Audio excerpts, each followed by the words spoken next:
now, just a lot of bricks. We'll just go around.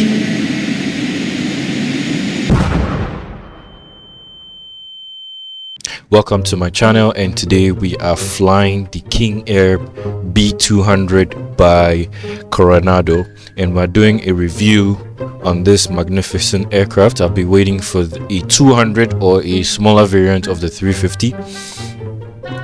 Fortunately enough, Carenado has developed this aircraft, and it comes in two variants. There's the charter one, which we're currently in, and there is the medevac version, which we're not in. So that's another variant that you can have. So right now we have our static parts on, which is the pitot covers, the cones, and the cockpit covers, and then we can take a look. So this is the same group that designed the C90 for Carenado. The C90 is another Beechcraft as well, and I already did a video on that, so you can check that out. This aircraft behaves similarly to the C90 they developed, so this should be interesting. So it has interactive doors. This is 2020, so we cannot necessarily interact with the parts outside, so we just head in the cockpit real quick. So this is what the cockpit looks like. Not far off from the not far off from the black square King Air as well. It's pretty similar to the black square King Air, but the only difference is the black square King Air throttle idle is like right about here.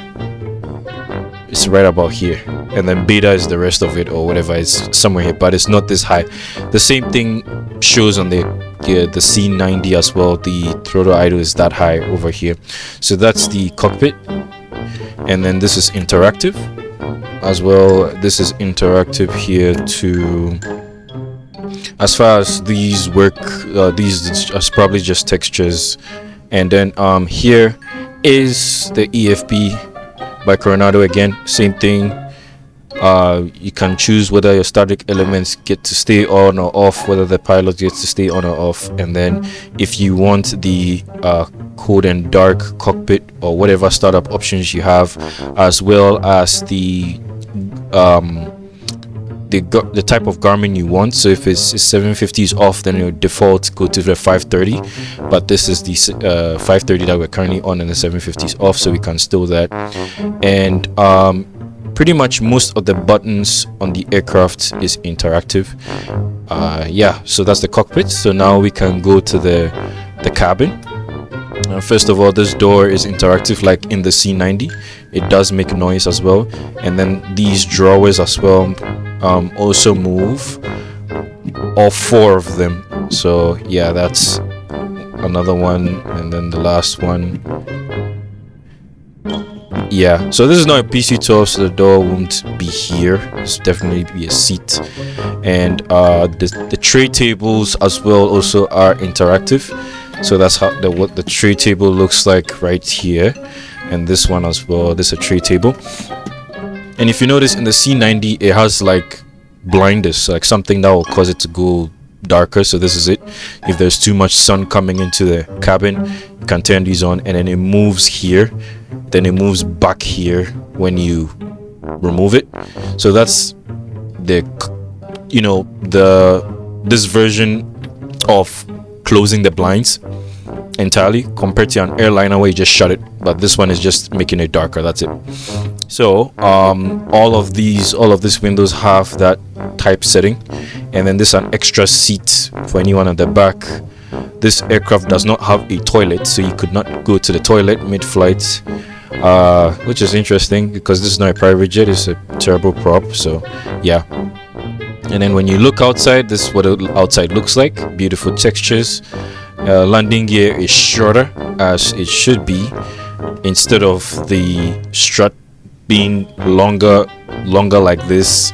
It's actually shorter down here, and it makes the King Air have a shorter landing gear, but when you take off, it stretches out and it becomes longer, as it should be. So yeah, that's the cone, that's the static element. And one thing I like about the 200 is it doesn't necessarily have finlets I do like some aircraft without the finlets, so which is cool, but the EFB gives us the option to enable that. So we can just go in here and then we can go back here and it says winglets. So when you do that here and then we move out a second, so that's the winglet right there. Looks smaller, but however for today's flights we will not need the winglets. We can just leave them, which I prefer anyways. So yeah, that's the King Air 200 B200 actually. And if you notice with the 200, it's slightly different from the 350. First of all, the 350 is a bit longer, and the 350 has two like fins here, so one here, one at the other side.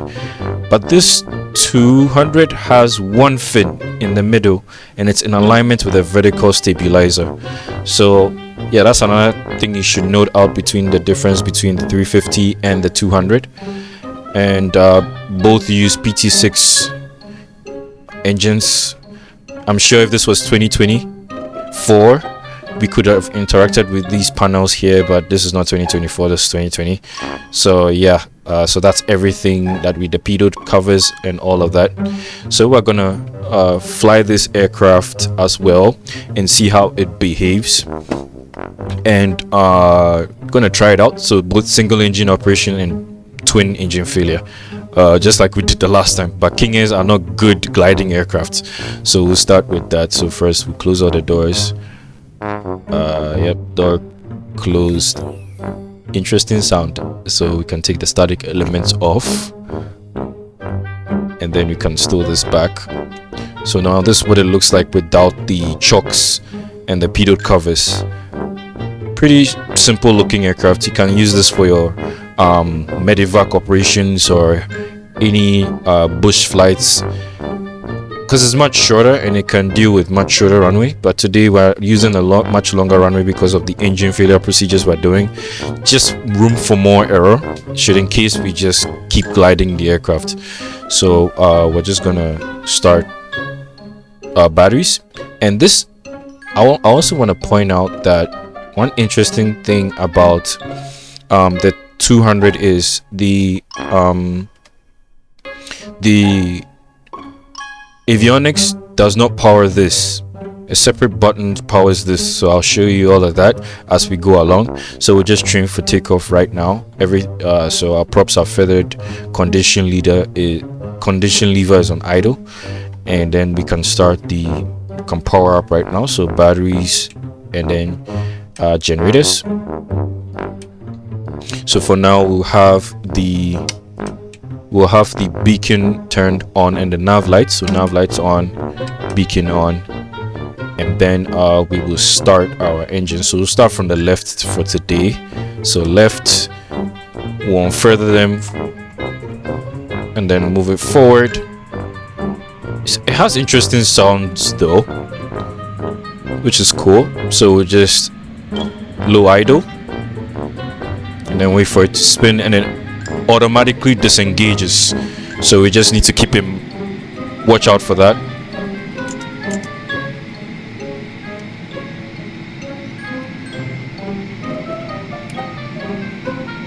Yep, so that has started and the starter has disengaged. So now we can just send that to high idle. And right now we may have a crosswind. Whatever the case may be, you may have a crosswind. So we'll take off from that side and depart this way. But whatever the case, we'll apply crosswind inputs. So we're going to start this one as well. Right here. And the animations aren't that bad at all.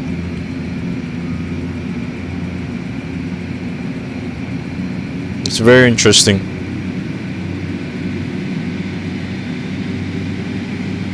Yeah, that's fine. Then the starter will automatically disengage, which is cool. There you go. So now that that's done, we'll send it back to low idle. And then we can power up our avionics. So we start the Garmin. And then these two buttons is what powers the flight display and the nav display. And then we just turn this on. We're not doing any flight today, so we don't need to adjust this. And then we turn on the bleed air for now. And then we wait for this to align, just so that we get everything going. So we just wait. Perfect. So now that has aligned, and then we just wait for all the red alerts to go disappear. Very good. So now we can get going.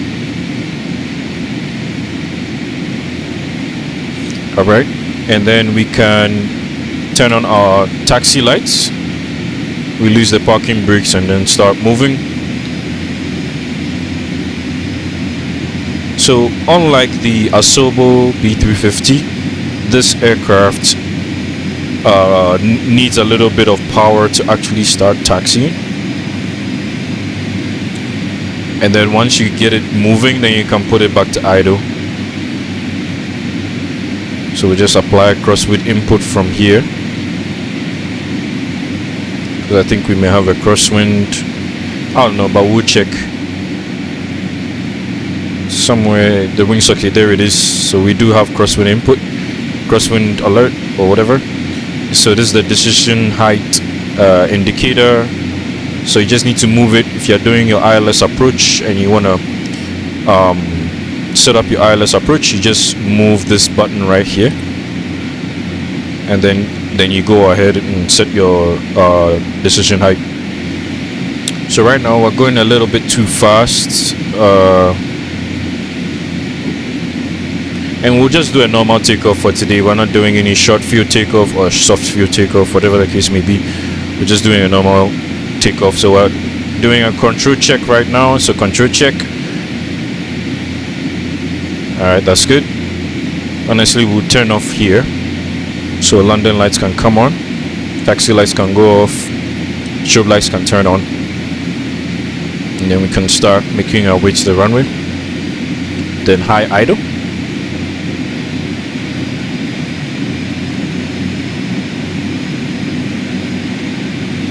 So now the aircraft gains a little bit of power, and now that we're on the runway, we can just add a little bit of power and take off.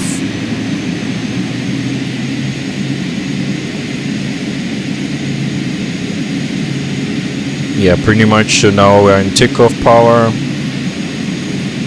trying to maintain center line, but we didn't apply crosswind controls, which is not good. Then we lift off. This is no flap takeoff though, so I'm applying a lot of right rudder because it's moving the aircraft to the left a little bit, I guess. Yeah. So the wind is coming from our right, actually. I don't know why the master caution came on, but it's fine. We'll just turn these off. I think we over torqued the engine, probably. Yeah, we probably over torqued the engine, so gear can come up.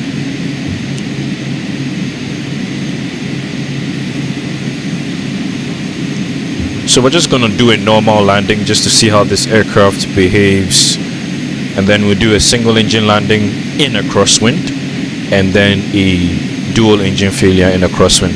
But so far so good. I like this aircraft. Aside from the Black Square Pro Cessna Caravan, this is my next aircraft. So this is how it sounds like outside. Sorry for my frames. This is what it looks like outside. That's our call sign, but we're a little bit too high, so I'm gonna slow down a little bit so it reduce power, and then bring the prop lever back a little bit just to increase torque. Now we can start our descent because we are downwind. So we're going to go back and just make as smooth as possible landing within the crosswind. So I don't know the normal procedures for this, but for me, I'm just going to bring the condition levers to low idle. I know we're not supposed to do that, but for me, I'm just doing it just for fun, just to see how this aircraft behaves. But I normally do that on my approaches. So we seem to be speeding up a little bit, so I'm gonna just bring the power down a little bit, not too much, because I noticed in some aircraft, if you bring the power idle too much, it will initiate a landing gear warning, because you're not supposed to have the power that low without the landing gear down. So we're pretty much past our base point, so we're gonna start turning, and then we're gonna start slowing down as well. So I'm just gonna add a little bit of back pressure, and then now we're in flap operating range, so I'll just bring one notch of flap down with gear down. Then I'll increase the prop a little bit,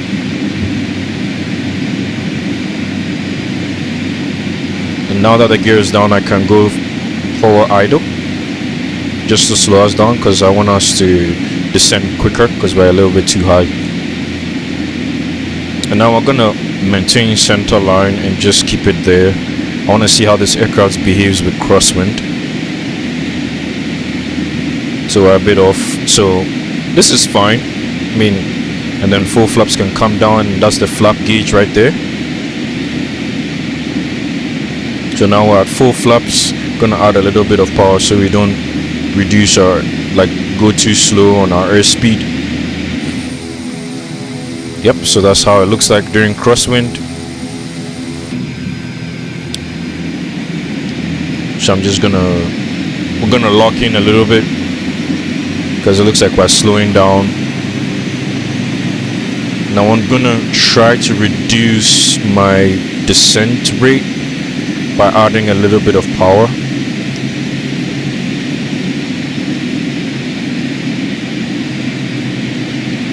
Now I'm just go power idle because the runway is there. We're not gonna make the 1,000-foot marker. So there it is, and then we'll just start applying crosswind input. But we're off the center line, so I'm just gonna align with it first. Okay, crosswind control. A little bit. Oh, float. There we go, touchdown. At least we still made a certain line, and then beta range.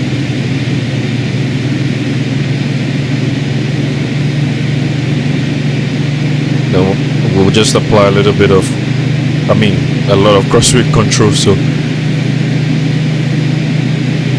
that's it right here. And then release from beta range, and then keep the crosswind controls, and then that's it. Alright, so I'm gonna turn around just to speed things up. We'll just do a short view takeoff, so I'll not go too far to the threshold of the runway. Turning seems smooth on this aircraft, so I'll just speed up a little bit. The wind is coming from our right now. Then that's it. Yep, so that's good. But so far so good. This aircraft flies very well. So sometimes if you over torque the engine, right, this could illuminate, because when I was testing this aircraft out earlier, that sign illuminated, and it forced me to shut down that engine. So that's how we're gonna kill the engines, by pressing that button, and then we would go ahead and proceed with our engine failure. So right now we're on crosswind controls. We're gonna keep it there. Alright, so right at this taxiway, this first taxiway, we're just gonna make it a left turn, and then we'll take off, do a short field takeoff. So I'll do high idle right now.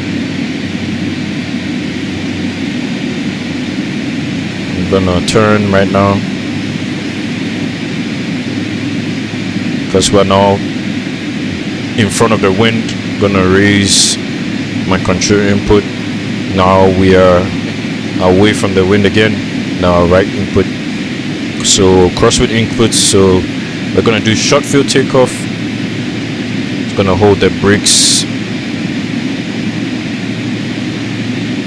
All right, so full power.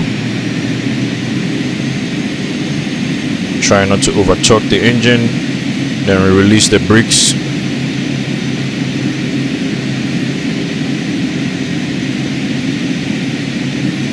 Normally I'm supposed to call out V1, rotate, V2, but honestly I do not know the rotation speed or on this aircraft, as well as the V2. Those come with, according to the weight of the aircraft. So I'll say V1 is here, rotate is here, V2 is here, positive rate, gear up.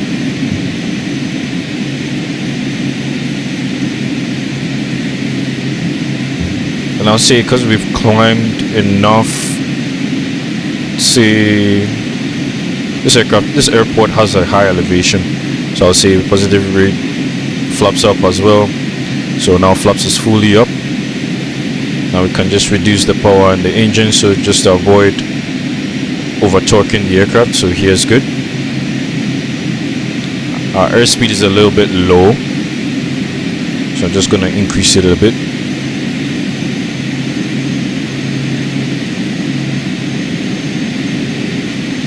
Gonna climb. So there's mountains over there, as you can see, which is fine.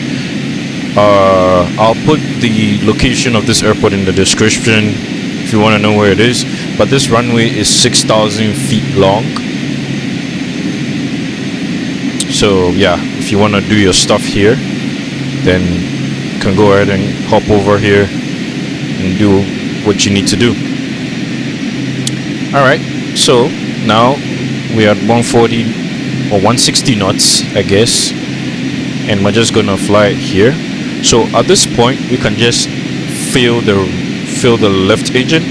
So once I click on this button, now it fills that engine. So I'm gonna just further it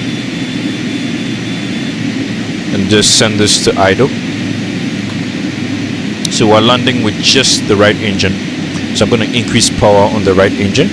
And then there is a blue dial here that tells you you shouldn't go below that airspeed, or else you stall the aircraft with a single engine. So that's where you do VMC demo in your multi-engine. So I'm just gonna hold this airspeed, but we're still descending, which is good. So because we're filled with one engine, I'm just gonna use one notch of flaps to land, which should be fine. So I'm gonna turn base. So one notch of flaps and then gear down, which will give us a little bit of lift. So now we can go fully power idle, and I can increase the prop. So power idle, gear down. I'll just trim a little bit. We might overturn the aircraft again. I mean, I just need to work on my base to final approaches, and we are still in a crosswind setting, so we have to be a little bit careful so that one wing doesn't stall.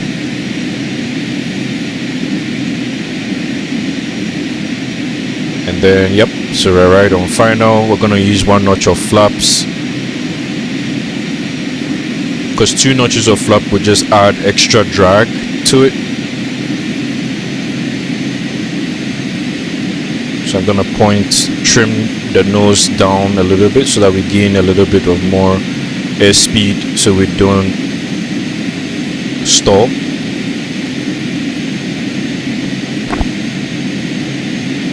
Okay, we're a bit high.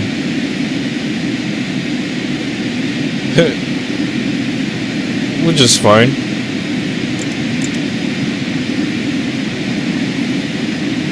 So I'm just gonna align it.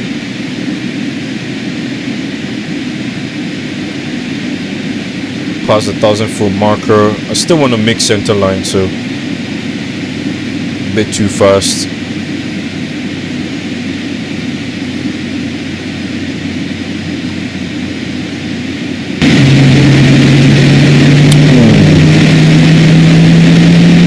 Now Wow, just a lot of bricks. We'll just go around.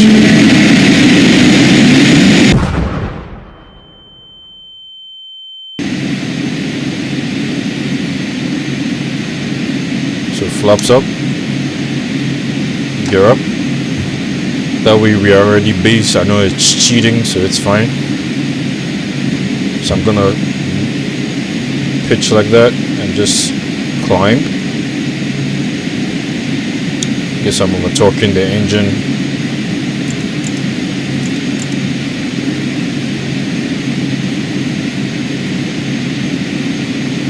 Just keep it there.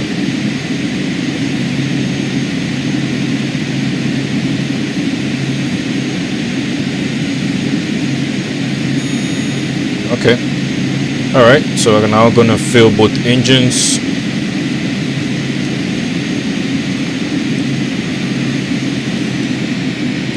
Okay, so both engines are filled. We're gonna feather both of them. I'm just gonna keep it there. And then the bleed air can go off.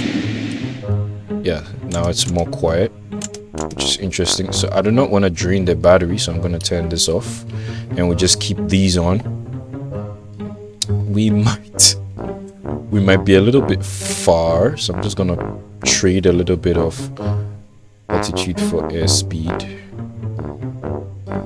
Because I turned this off, I'm not really sure, and I can't really determine how far we are from the runway. However, we have enough airspeed to like porpoise a little bit to the runway. If we do not make it, oh well. If we do, that would be awesome. So yeah, let's see. Okay, we are making this. We're definitely making this. Alright, gear down. Gear down. Perfect. Okay. I'm hoping it comes out. It's not coming out. Okay. Give me a sec.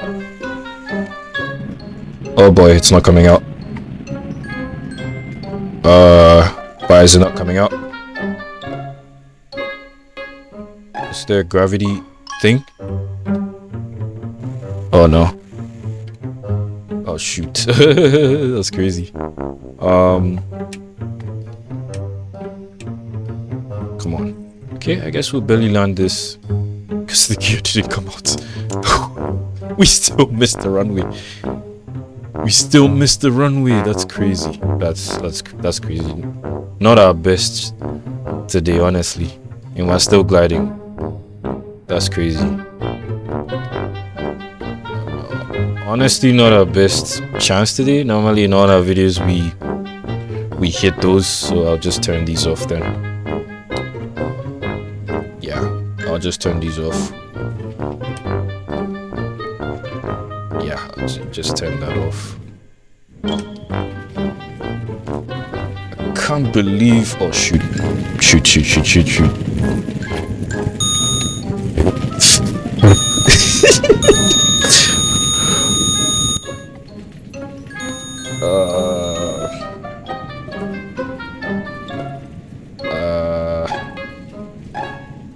Just turn the batteries off at this point. Okay. Okay, looks like we just open the doors and just get out. So open doors. Well,